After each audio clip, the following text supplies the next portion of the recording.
Hello, everyone. This is the Abundance Oracle. Please like, subscribe, and share if you can. It's later in the day, as you can see the darkness outside, but I wanted to get to talk to you today. It's Saturday, the 18th, maybe, I think, 17, 18, whatever. And I was sneaking in my car with a small pepperoni pizza, speaking with my friend Angie down in Texas. And she said, you have to do a video about what it was like for you to now hunt for a venue for your daughter to get engaged, because it's such a great way that I handled it. Okay, so here we go. And for you single men, you still have to listen out there, or your single parents, because you too may one day have your child need to find a venue for their wedding. So it starts out, they get engaged, and now they picked a date like the end of May, beginning of June. Okay. Oh, it's less than a year. We've got to get started finding a place. So, given now that I'm basically retired in a different location from where my children grew up, my oldest daughter wanted to go look for a venue down in Florida where we spend our winters and have spent off and on over the years for the last 28 years of her life. And we have a club down there that we enjoy going to. So there were 4 places that we looked at. One was the club, one was a museum place, and then there was a big hotel, and then there was a smaller, very charming hotel. So in my mind, I'm thinking, well, I know, our club is very fancy and one of the hotels are big and fancy. So I'm just going to sort of sit back and let them look, the two kids, my kids, I call them kids, what they would like when they get married.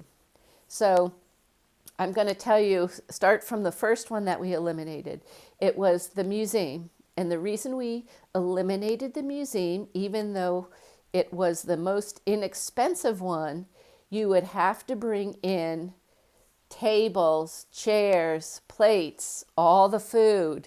And the biggest thing, that reason why we said no, was because there was no place for the bride and groom to get changed there. They would have had to gone from the hotel that they're going to be staying in to get to the museum. And I thought, oh my gosh, this is not good. What if it's a rainy night and you're going to take a bride with her hair all perfect get into a car, and then you're going to go to the museum, which has it's fancy museum, and it's big iron fence all the way around, so you can't even drive up to the front door of the museum. You'd have to be driving to the front of where you pay your entrance fee to get in, which means you're going to have a multitude of umbrellas. You couldn't have one umbrella with a big fancy dress.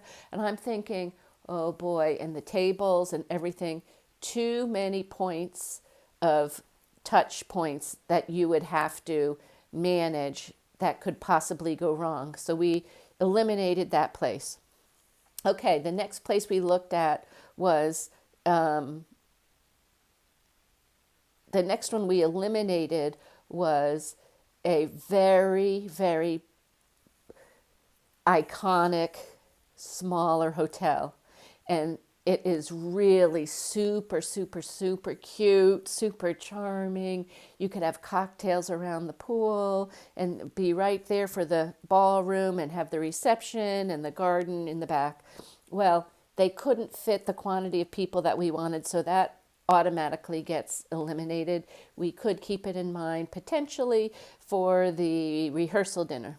Okay, then next was the big hotel we eliminated.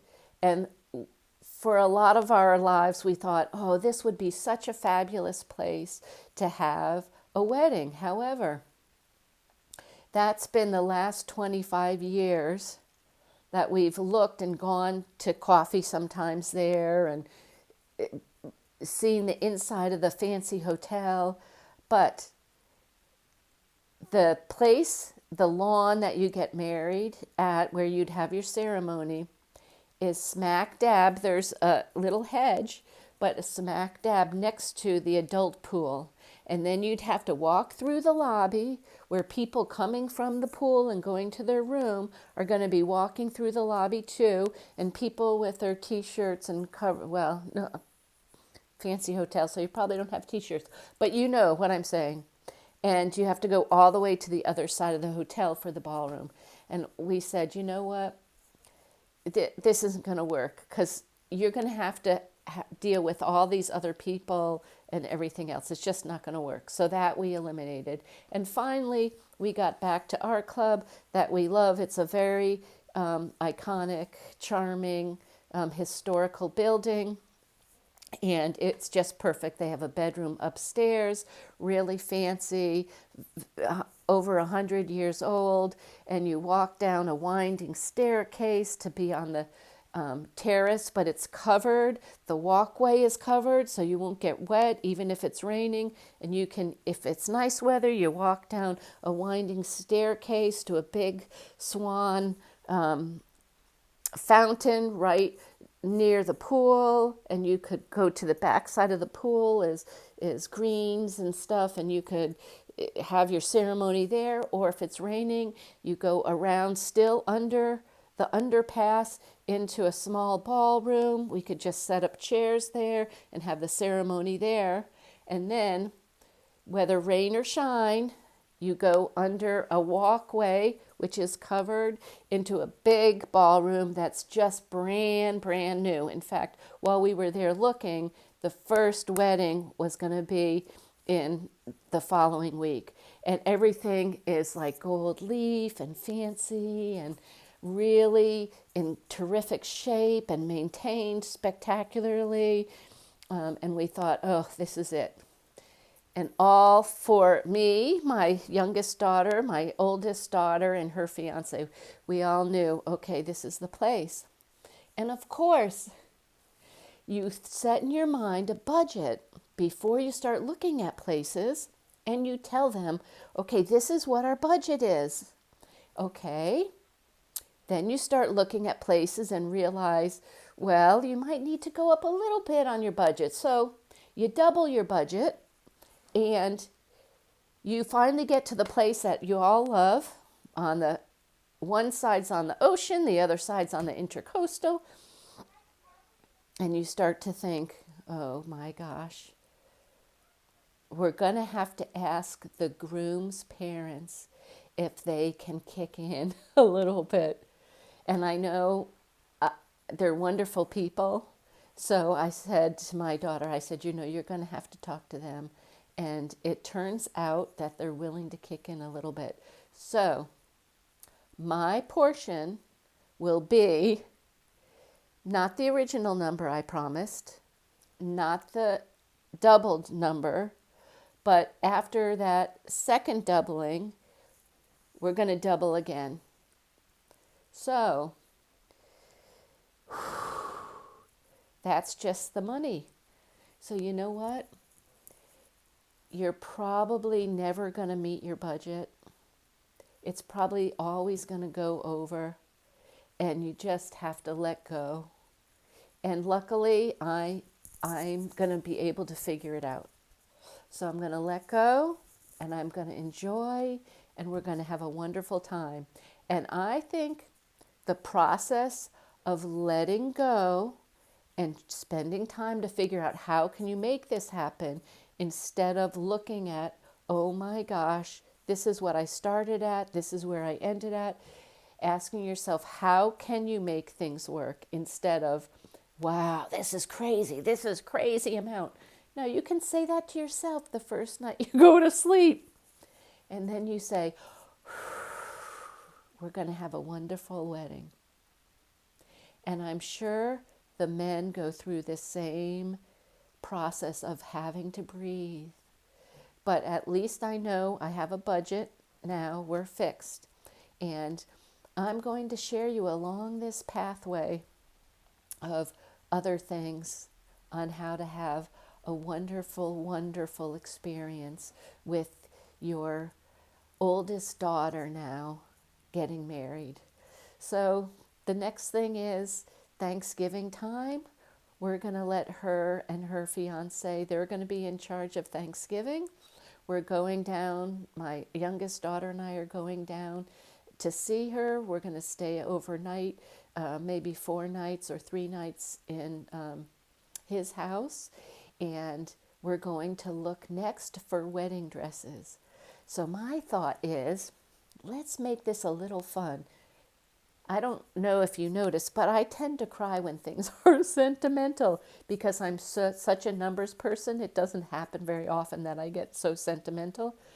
But instead of making it all a sappy wedding thing, I think I'm inviting the groom's mother, the sister, Nanny, they call her, the grandma, my daughter, my youngest daughter, myself, and then the one that's getting married. And I'm going to treat for a wonderful lunch and maybe a little champagne. I don't usually drink, but I might learn. A little bit of champagne might help. And do you think it would be better to have a number 1 to 10 cards, so when she comes out, we can all pull out our numbers and hold them up? Or do you think I should have a thumbs up card and a thumbs down card, and we can all vote that way? Or is that really not a nice thing to do? I just thought it could be fun. And maybe the more champagne we have, the more fun. The thumbs up, the thumbs down. I don't know. What do you think? Am I crazy? Maybe I'm supposed to be dignified and more motherly than having fun, all of us laughing together. I don't know. I think it would break a lot of tension. Remember this, fathers. You too will be going through some of this at some point in time, or maybe yours have already gotten married and now you have to figure out how to have wonderful baby showers and things like that. Isn't that going to be fun?